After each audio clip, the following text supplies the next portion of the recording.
Students, welcome you all to my YouTube channel. कैसे हैं आप सब? होप सो आप सब बढ़िया होंगे। So students, in our last class we have started the chapter of principles of management, जिसमें मैंने आपको मैनेजमेंट के प्रिंसिपल्स की इम्पोर्टेंस बताई एंड हमने उनके फीचर्स स्टडी करे।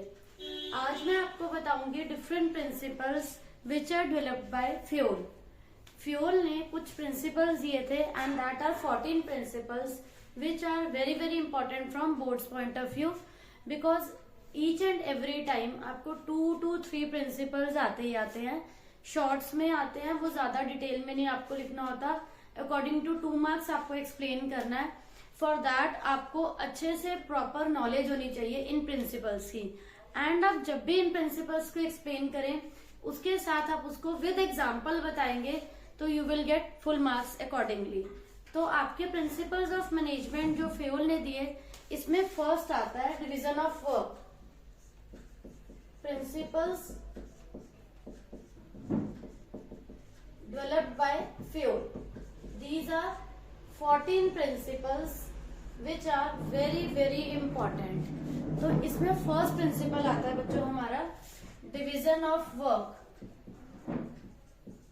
Division of work. Division of work में क्या है? It is the duty of manager कि वो पूरे होल वर्क को, डिफरेंट डिफरेंट वर्क्स को असाइन कर दे डिफरेंट पर्सन्स को, instead of giving a work to a single person. ऐसे काम डिवाइड करे कि जिसमें स्पेशलाइजेशन है, अकॉर्डिंगली उस पर्सन को स्पेशलाइजेशन के अकॉर्डिंग जॉब असाइन की जाए, सो दैट उस पर्सन की उस काम को करने में एफिशिएंसी आए, वो पर्सन उस काम को इफेक्टिवली कर सके। Division of work leads to specialisation in work, जिससे कि वो पर्सन काम को बहुत अच्छे से इफेक्टिवली करता है एंड कंफ्यूजन जो है वो खत्म हो जाती है। बिकॉज अदरवाइज अगर हम क्लियर नहीं करेंगे कि किस पर्सन को क्या काम करना है, इससे कंफ्यूजन रहेंगी एंड एक ही पर्सन जो है वो ओवरबर्डन रहेगा। उसे ये क्लियर नहीं होगा कि मुझे कौन सा काम पहले करना है, प्रायोरिटी किसको देनी है। तो इसमें क्या है, यहाँ उसे प्रायोरिटी मिल जाएगी, पता चल जाता है कि अकॉर्डिंगली मुझे क्या काम करना है। अगर फॉर एग्जाम्पल एक ऐसा person which is expert in designing और you can say in painting, तो उस पर्सन को अगर हम ऐसा वर्क दे दें कि उसे वुड कटिंग का काम करना है या उसे कुकिंग का काम करना है, तो that person will not do that work efficiently, because हमने उसको उसकी स्पेशलाइजेशन के अकॉर्डिंग वर्क असाइन नहीं करा है, जिससे कि उसकी एफिशिएंसी नहीं आ पाएगी। तो एज अ रिजल्ट क्या होगा, वो पर्सन अपनी स्पेशलाइजेशन के अकॉर्डिंग काम नहीं करेगा, तो वो बेटर रिजल्ट नहीं दे पाएगा। नेक्स्ट है authority and responsibility. Authority and responsibility में क्या है कि if we are assigning authority, side by side we are assigning responsibility. If we are assigning responsibility to a person and we are not giving authority accordingly, तो उस person का 100% नहीं आ पाएगा। Because अगर आप अथॉरिटी असाइन कर रहे हैं बट रिस्पॉन्सिबिलिटी नहीं दे रहे, तब भी वो पर्सन नहीं रिस्पॉन्सिबल होके काम करेगा। And if you are assigning responsibility but आप उस पर्सन को अथॉरिटी नहीं दे रहे हैं कि उसे खुद डिसीजन लेने की अथॉरिटी है, in that case also 100% result नहीं आ पाएंगे। फॉर एग्जाम्पल मैं आपको इसे एक एग्जाम्पल के थ्रू एक्सप्लेन करती हूँ। अगर एक पर्सन को रिस्पॉन्सिबिलिटी दी है कि 1 वीक में उसे 100 यूनिट्स बनाने हैं, बट उसे ये अथॉरिटी नहीं दी, रिस्पॉन्सिबिलिटी तो दे दी 100 यूनिट्स बनाने हैं, बट आपने उसे अथॉरिटी नहीं दी कि वो खुद यूनिट्स गुड्स को बनाने के लिए रॉ मटेरियल बाय कर सके। रॉ मटेरियल बाय करने के लिए आपने उसको अथॉरिटी नहीं दी है, तो यहाँ पर प्रॉब्लम क्या आएगी, उसका टारगेट पूरा होने में दिक्कत होगी। बिकॉज किसी भी टाइम अगर रॉ मटेरियल अवेलेबल नहीं है and higher authorities are not available, तो और आपने उसको अथॉरिटी नहीं दी, इन दैट केस वो अपने टारगेट को अचीव टाइमली नहीं कर पाएगा। तो इट इज नेसेसरी कि अगर आप किसी भी पर्सन को, एम्प्लॉय को या मैनेजर को, वाइल आप उसे रिस्पॉन्सिबिलिटी असाइन कर रहे हैं, there is a need of assigning authority also. Authority and responsibility goes hand in hand ऐसा नहीं पॉसिबल कि अगर आप अथॉरिटी दे रहे हैं और आप रिस्पॉन्सिबिलिटी नहीं असाइन कर रहे, उस केस में वो अपनी अथॉरिटी का मिसयूज कर सकते हैं। बट अगर आप रिस्पॉन्सिबिलिटी असाइन कर रहे हैं, अथॉरिटी देना आपको कंपलसरी है, इन दैट केस पर्सन जो है वो अपना डिसीजन ले पाएगा टाइमली। तो दोनों जो है बहुत इंपॉर्टेंट है ऑर्गेनाइजेशन के गोल्स को अचीव करने के लिए। दोनों में से एक का भी मिसिंग होना प्रॉब्लम क्रिएट करेगा। तो यहाँ पर दोनों जो है वो कंपलसरी हैं, ये समझना चाहिए फर्म को भी एंड मैनेजर्स को भी। नेक्स्ट आता है इसमें डिसिप्लिन। डिसिप्लिन क्या होता है बच्चों? अब डिसिप्लिन मीन्स फॉलोइंग रूल्स और code of conduct in an organisation which is very very important for achieving goal of an organisation. Discipline किसी भी फर्म ऑर्गेनाइजेशन में if anyone is not following discipline, discipline के बिना, rules regulations के बिना, code of conduct के बिना success नहीं possible. With code of conduct, rules regulations, they are very very important for the growth of any organization, because code of conduct अगर सब follow करेंगे, वेदर वो लो लेवल वर्कर्स हैं या higher level workers हैं, उससे क्या रहेगा, उनके काम करने में डिसिप्लिन मेंटेन रहेगा। उनके जो उनका आने का टाइम है मॉर्निंग के, उनके जो यहाँ पर काम करने के आवर्स हैं वो फिक्स्ड हैं, वो किसी भी इरेगुलर टाइम पे नहीं आएंगे। तो there should be clear and fair agreement between superior and subordinate. उनके बीच में सब कुछ क्लियर होना चाहिए, सब कमिटमेंट्स पूरी होनी चाहिए। Clear and fair agreement regarding working conditions, regarding salary, so that there should not be any misunderstanding। Working conditions क्या होंगी, सैलरी क्या होगी, जो भी कमिटमेंट्स उन्हें पूरी करनी है सब क्लियर होना चाहिए। फॉर एग्जाम्पल एम्प्लॉइज को कमिटमेंट करा अपने ऑर्गेनाइजेशन के लिए कि वो इफेक्टिवली एंड एफिशिएंटली वर्क करेंगे। इन रिटर्न सुपीरियर को भी, हायर लेवल अथॉरिटी को भी कमिटमेंट करनी होगी कि वो उन्हें timely salary and good working conditions provide करेंगे, जिससे कि वो ऑर्गेनाइजेशन में सिस्टमैटिकली वर्क कर सके, वो लैक नहीं करे, उससे कि उनकी एफिशिएंसी इंप्रूव होगी। And if discipline will not be there, वो रिसोर्सेज की वेस्टेज करेंगे, काम को इफेक्टिवली नहीं करेंगे। Next important principle is unity of command. Unity of command again very important principle for a firm. There should be only one superior over one subordinate। एक person के ऊपर ओनली वन पर्सन ही जो है वो order देगा, otherwise that person को क्या रहेगी, कंफ्यूजन रहेगी कि वो अपने अगर 2 या 3 बॉस हैं, किसको फॉलो करे एंड किसको फॉलो नहीं करे। इससे उसको कंफ्यूजन रहेगी और वो किसी एक का भी काम सक्सेसफुली नहीं कर पाएगा। तो ये यहाँ पर बहुत जरूरी है कि इस बात का ध्यान रखना कि there should be one superior और one boss over one employee। For example, if employee of production department is asked to go slow in production ताकि क्वालिटी स्टैंडर्ड मेंटेन हो, एंड सेल इंचार्ज उसको बोल रहा है कि उन्हें जल्दी से सेल करनी है, प्रोडक्शन फास्ट करो। Now 2 different managers are giving different instructions. Production manager is saying कि काम को स्लोली करो, क्वालिटी वाले चेक करेंगे, quality manager, and sale manager is saying work should be done fast so that they can sell easily. तो दोनों की ये कॉन्ट्राडिक्ट कर रही है इंस्ट्रक्शंस। तो वो जो एम्प्लॉई है दैट गेट्स कंफ्यूज कि वो किसके इंस्ट्रक्शंस को फॉलो करे। तो इसके पॉजिटिव इफेक्ट्स के लिए there should be one superior जिसको वो फॉलो करे, and there should not be any confusion, and easily organisation के ऑब्जेक्टिव को अचीव करने में हेल्पफुल होगा। सबऑर्डिनेट को कोई ऐसा चांस ना मिले जिससे कि वो अपनी रिस्पॉन्सिबिलिटी से एस्केप हो सके। उसे ऐसा नहीं लगना चाहिए कि मैं अवॉइड करूं अपने मैनेजर्स को, वो इजीली उनको फेस कर सके, कोई प्रॉब्लम ना आए उसे फेस करने में। नेक्स्ट आता है बच्चों unity of direction. Unity of direction में क्या आएगा कि there should be one plan.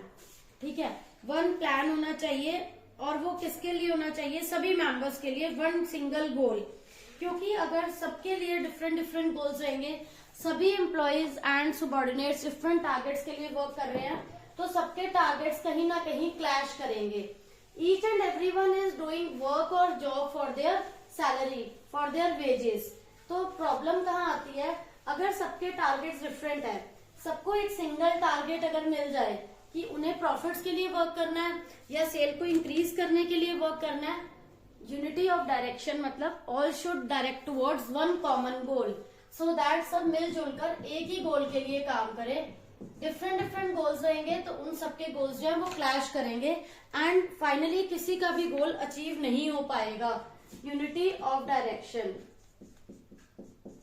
One plan for all, like all workers are doing job for salary wages, तो somewhere और अदर उनको ये लगता है कि if we are working for our salary हमें भी जो है अच्छा रिजल्ट मिलना चाहिए, टाइमली मिलना चाहिए। अगर सबके डिफरेंट डिफरेंट प्लान्स होंगे, डिफरेंट डिफरेंट टारगेट्स होंगे तो वो क्लैश करेंगे। Single goal should be for all, whether आपको सेल्स चाहिए मंथली तो उसका टारगेट फिक्स कर सकते हैं, मंथली सेल्स का टारगेट आप फिक्स कर सकते हैं, सबका अपना अपना प्रॉफिट का टारगेट फिक्स कर सकते हैं इंडिविजुअली सबका,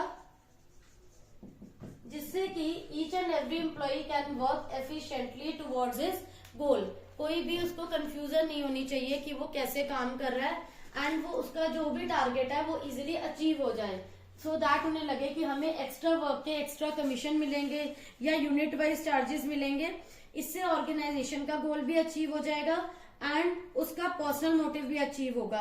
और अदरवाइज अगर यूनिटी ऑफ डायरेक्शन को फॉलो नहीं करते तो यहाँ पर कोऑर्डिनेशन की प्रॉब्लम आ जाती है, जिससे कि ऑर्गेनाइजेशन के गोल को अचीव करने में प्रॉब्लम होगी। इसके बाद आता है आपका बच्चों remuneration of persons. Remuneration of persons क्या है, very important principle. Remuneration means salary which we are paying to workers और सबॉर्डिनेट्स। जो भी रेम्यूनरेशन आप फिक्स कर रहे हैं अकॉर्डिंगली उन्हें पे करना चाहिए। जो भी फिक्स कर रहे हैं हमने सैलरी या वेजेस फिक्स करी है प्लस उनका जो भी बोनस है या कमीशन है accordingly they should be paid. ऐसा नहीं होना चाहिए कि उनके एक्स्ट्रा वर्क के हम उन्हें पे नहीं कर रहे, उस केस में वो स्विच करते हैं टू अदर फर्म्स एंड हमारी फर्म का लेबर टर्नओवर ज्यादा हो जाता है which is not good for any organisation. Labour turnover ratio ज्यादा होने से हमें दोबारा एम्प्लॉयज को हायर करना पड़ता है, अगेन उनकी ट्रेनिंग पे हमें स्पेंड करना होगा, एम्प्लॉयज की ट्रेनिंग पे, एम्प्लॉयज की रिक्रूटमेंट पे, सिलेक्शन पे, अगेन लेंथी प्रोसेस है एंड इट टेक्स टाइम। अगर हम उन्हें गुड हैंडसम सैलरी, अच्छा वेजेस प्रोवाइड करते हैं, वो फर्म को क्विट नहीं करेंगे, वो कंटिन्यू वर्क करेंगे, मोटिवेशन से काम करेंगे, जिससे कि उनका मोरल बूस्ट होगा, वो स्विच ऑन नहीं करेंगे एंड वो लेबर टर्नओवर रेशियो जो है वो लो रहेगा। ना हमें ट्रेनिंग पे टाइम वेस्ट करने की नीड है एंड रिक्रूटमेंट सिलेक्शन में भी जो आपका टाइम वेस्ट होता है वो भी नहीं होगा, which is quite lengthy procedure, क्योंकि आप उन्हें मोटिवेट करते हैं जॉब के लिए, हम एक्सटर्नल रिक्रूटमेंट करते हैं, देन सिलेक्शन प्रोसेस होता है जिसमें अगेन टाइम वेस्ट होता है, उनको ट्रेनिंग प्रोवाइड करना, अगेन न्यू एम्प्लॉयज को जॉब की पूरी नॉलेज देना, it's all takes time.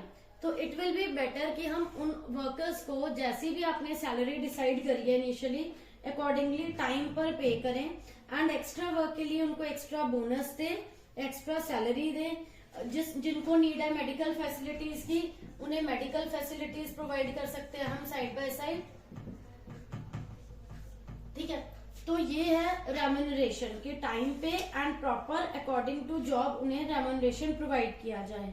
Then is subordination of individual interest to general interest. Subordination of individual interest to general interest क्या है? सबॉर्डिनेशन ऑफ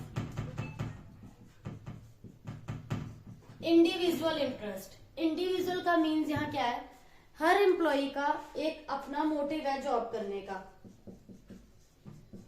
जो भी वर्कर यहाँ काम कर रहा है, वेदर वो हायर लेवल मैनेजर है और लोअर लेवल, वो सैलरी के लिए काम कर रहे हैं, वेजेस के लिए काम कर रहे हैं। एंड ऑर्गेनाइजेशनल इंटरेस्ट यहाँ क्या है, ऑर्गेनाइजेशन के गोल को अचीव करना। A person is doing job for salary and wages, ये क्लियर है। जो भी पर्सन जॉब कर रहा है, इंडिविजुअल इंटरेस्ट क्या है यहाँ, वो पर्सन वेजेस एंड सैलरी के लिए जॉब कर रहा है। एंड ऑर्गेनाइजेशनल इंटरेस्ट क्या है यहाँ पर, ऑर्गेनाइजेशन गोल को अचीव करना। एंड वो क्या हो सकता है, दो ऑब्जेक्टिव हो सकते हैं, या तो प्रॉफिट्स इंक्रीज मैक्सिमाइज हो एंड या फिर सेल्स मैक्सिमाइज हो। दोनों में से जो भी मोटिव है उसे अचीव करना। अब अगर हर इंडिविजुअल यही सोचता रहेगा कि just we are doing job for our wages, ठीक है, वो टाइमली काम नहीं कर रहे, कोई मैटर नहीं करता, रिसोर्सेज की वेस्टेज हो रही है, doesn't matter, but all this leads to, इससे क्या हो रहा है, ऑर्गेनाइजेशन को लॉस हो रहा है, क्योंकि आप टाइमली वर्क नहीं कर रहे हैं, आप जस्ट ये सोच रहे हैं कि हम सैलरी के लिए वर्क कर रहे हैं एंड टाइमली वर्क नहीं कर रहे हैं, एंड रिसोर्सेज की वेस्टेज भी हो रही है, उससे भी ऑर्गेनाइजेशन का क्या हो रहा है, लॉस हो रहा है। तो यहाँ पर एक इम्पोर्टेंट पॉइंट क्या आता है कि अगर इंडिविजुअल के इंटरेस्ट को ऑर्गेनाइजेशन के इंटरेस्ट में चेंज कर दे, इंडिविजुअल के इंटरेस्ट को ऑर्गेनाइजेशन के इंटरेस्ट में कैसे चेंज कर दिया जाए। उन्हें ये बोले कि अगर वो टाइमली काम करते हैं, ऑर्गेनाइजेशन के टारगेट को अचीव करने में हेल्प मिलेगी, एंड वो वेस्टेज भी नहीं करते, which leads to efficiency and they will do work effectively.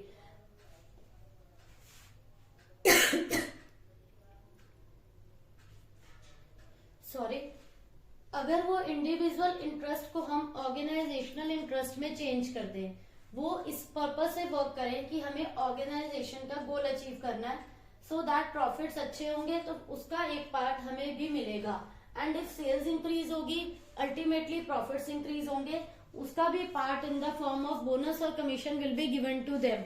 अगर वो इस टाइप से सोचेंगे तो इंडिविजुअल इंटरेस्ट को हम ऑर्गेनाइजेशनल इंटरेस्ट में कन्वर्ट कर देते हैं, अल्टीमेटली इससे दोनों का बेनिफिट होगा, ऑर्गेनाइजेशन का टारगेट अचीव हो जाएगा।